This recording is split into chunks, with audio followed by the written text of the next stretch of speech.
tempo e ela valorizou absurdamente, chegou a bater 25 vezes de valorização. Hoje deve estar numas 15 vezes em relação a quando eu comecei a investir. E no caso da Tesla, como ela era muito arriscada lá atrás, eu botei 1% só da carteira. E hoje virou algo próximo ali de 10% da minha carteira americana. É até um ponto relevante, assim, pra trazer pro pessoal, que se você gosta de investir em empresas mais arriscadas, às vezes a pessoa gosta. Pô, eu quero ter uma empresa arriscada que, se a empresa conseguir fazer o turnaround, eu vou ganhar 5 vezes, 10 vezes, 20 vezes o capital investido, às vezes num período curto de tempo. Eu sempre oriento as pessoas a fazerem da seguinte forma: coloca um percentual pequeno da carteira, por quê? Se você bota um percentual grande e a sua carteira é grande, você não vai conseguir segurar toda a valorização dela. Imagina, já é difícil você ver um negócio que você botou virar 10%. Imagina se você bota 10% naquela empresa muito arriscada, e vamos supor que você deu sorte e a tese deu super certo. Ela vai virar, de repente, 90% da sua carteira. Você vai vender, provavelmente. Só que muitas vezes a empresa continua valorizando. Então você nem vai ser compensado por aquele risco todo que você correu lá atrás, porque você vai ter que vender antes para você fazer uma gestão de risco da sua carteira, porque não faz sentido você ficar com 95% da carteira em um único ativo. Sim. Então você nem vai conseguir ser remunerado pelo risco que você correu. Então, quanto mais, se você seguir essa regra, você nunca vai tá em apuros. Tem um percentual baixo em empresas arriscadas e tem um percentual um pouco maior em empresas menos arriscadas. Você não realizou lucro lá em nem Tesla e nem VEG? Não. Caramba. A VEG, talvez, se ela se valorizasse, porque ela parou, né? Tem alguns anos que ela tá meio de lado. Mas talvez se elas começasse a se valorizar muito, talvez eu desmonte a posição aos poucos para não ter tanto risco. Não por causa da empresa, mas eu não quero ter 90%, 80% em uma única empresa. Seguir? Pode seguir? Vambora. Vocês que mandam. Vocês que eu tô por conta. Cite 4 ações pagadoras de dividendos do exterior. Lá nos Estados Unidos a gente tem, só por curiosidade, assim, a gente tem uma lista gigantesca de empresas que aumentam a distribuição de dividendos por pelo menos 25 anos consecutivos. Então, por exemplo, algumas que aumentam há mais de 60 anos. A gente tem a própria McDonald's, que eu já falei. A gente tem a Coca-Cola. A gente tem a Colgate. Que são que a gente chama de Dividend Aristocrats, né? Aristocratas dos dividendos. É muito louco isso. A gente não tem direito nem 60 anos de mercado de bolsa do Brasil. E lá a gente tem uma lista gigantesca de empresas que aumentam todos os anos consecutivamente. Todo ano ela aumenta o dividendo que paga. Tem mais de 60 anos que elas não deixam de aumentar os dividendos pagos. Caramba. Anualmente. É bizarro, né? A própria Target, que é uma rede de supermercados, também entra nessa lista. Tem empresas menores também. Por exemplo, tem uma empresa lá que chama Tootsie Roll, que é uma empresa de balinha que faz uma balinha famosa lá que chama Tootsie Roll. Tem pirulito, balinha, uma small capzinha pequenininha, mas que também aumenta a distribuição de dividendos por mais de 25 anos. Caramba. Tem uma empresa que é a AWR, que, se eu não me engano, é uma das que tem mais histórico de aumento de dividendos, se eu não me engano, é mais de 80 anos, que é a empresa de distribuição de energia e de saneamento da Califórnia. São mais de 80 anos aumentando a distribuição de dividendo, uma valorização absurda da ação também. É uma empresa interessante para quem gosta disso, mas, de novo, não olhe para o dividend yield puramente, porque você vai ver que essas empresas não têm o dividend yield alto. Mas, por mais que elas distribuam boa parte do lucro em forma de dividendos, muitas delas não distribuem todo o lucro, porque como é que elas fazem para conseguir aumentar a distribuição de dividendo?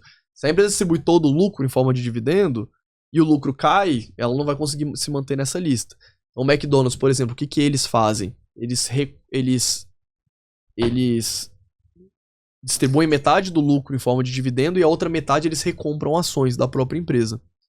Então, quando o lucro cai, igual caiu na pandemia, eles pararam de recomprar, mas aumentaram o dividendo. Teve uma gordurinha para aumentar o dividendo, para se manter na lista. Esse é um outro ponto também. Lá nos Estados Unidos, a gente olha, se você olhar o dividend yield, de muitas empresas você vai achar baixo. Mas o que as empresas fazem muito lá, que não é praxe aqui no Brasil? Recomprar as próprias ações. Qual que é o efeito prático para acionista? Como assim, Fábio? É muito louco isso, né? Porque dá um tilt na cabeça. Verdade. A empresa pega dinheiro do caixa, compra a ação dela mesma e some com esse dinheiro. O dinheiro sumiu. Caramba. Na prática, qual que é o efeito pro acionista minoritário? É como se a empresa tivesse te distribuído dividendo, você tivesse pegado esse dividendo e comprado mais ação da empresa. Repara que o dinheiro sumiu, não tá nem na empresa nem no seu bolso, mas a sua participação na empresa aumentou. Porque agora você tem mais ação para uma mesma base de ação. O que a empresa, indiretamente, por que é o mesmo efeito? Porque ela tirou dinheiro do caixa, recomprou ações dela mesmo, na empresa, no mercado, e ou deixa as ações de tesouraria ou ela cancela essas ações, é indiferente. Mas quando ela faz isso, o que acontece? Você com a mesma quantidade de ações, agora tem um percentual maior da empresa, porque tem menos ações em circulação. Então o efeito é o mesmo. Na prática, o que você vai ver é o seu dividendo exponencializando, que agora quando tem menos ação em circulação, ela paga proporcionalmente mais dividendo por ação. Só que quando você olha o dividend yield, você não vai perceber isso. Vai ver que muitas dessas empresas de dividendos vão pagar 2% ao ano, 3%, 5% ou menos, né? 4%, 3%. Quando você soma a recompra, você tem que ver que esse valor é maior, né? Então não olhe só o yield, senão você vai ficar de fora e você não vai estar vendo essa exponenciabilidade dos dividendos que é causado pela recompra das ações. Foi o que aconteceu assim, né? Mas foi o que aconteceu, por exemplo, com Itaúsa no final do ano passado, né? Ela paga ali em média 5, 6% de dividend yield, só que ela recomprou 10%, né? Então ali somando ali o dividendo cresce 10%, né? E tem 10% a menos de ação. Cara, em circulação. Bacana, interessante demais. Inclusive, quando a empresa faz isso, ela paga imposto ou não paga imposto? Aqueles 30% sobre o dividendo? Não paga nada? Nada. Caramba. Por isso que o Buffett, por exemplo, a Berkshire, a empresa do Buffett, ele comprou a empresa, se eu não me engano, em 1964, que ele virou dono da Berkshire.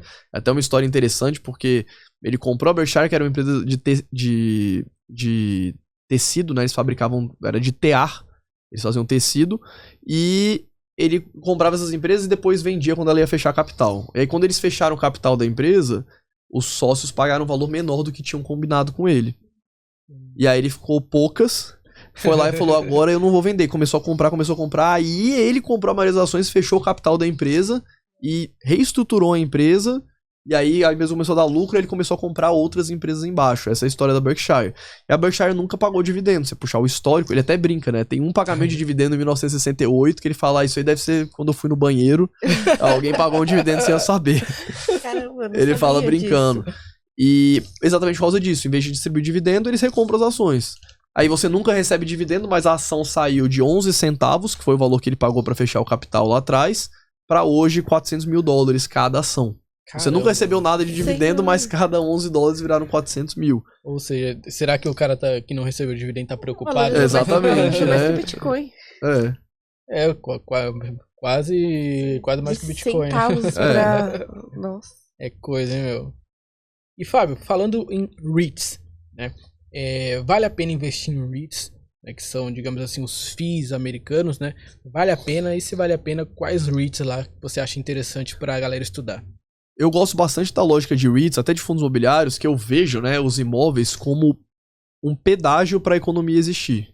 Então a gente está dentro de um imóvel agora, as empresas estão dentro dos imóveis, a gente mora na pessoa física dentro de algum imóvel, as informações estão dentro dos data centers, que são imóveis, os hospitais, os lugares que a gente vai estão sempre dentro de imóveis. Então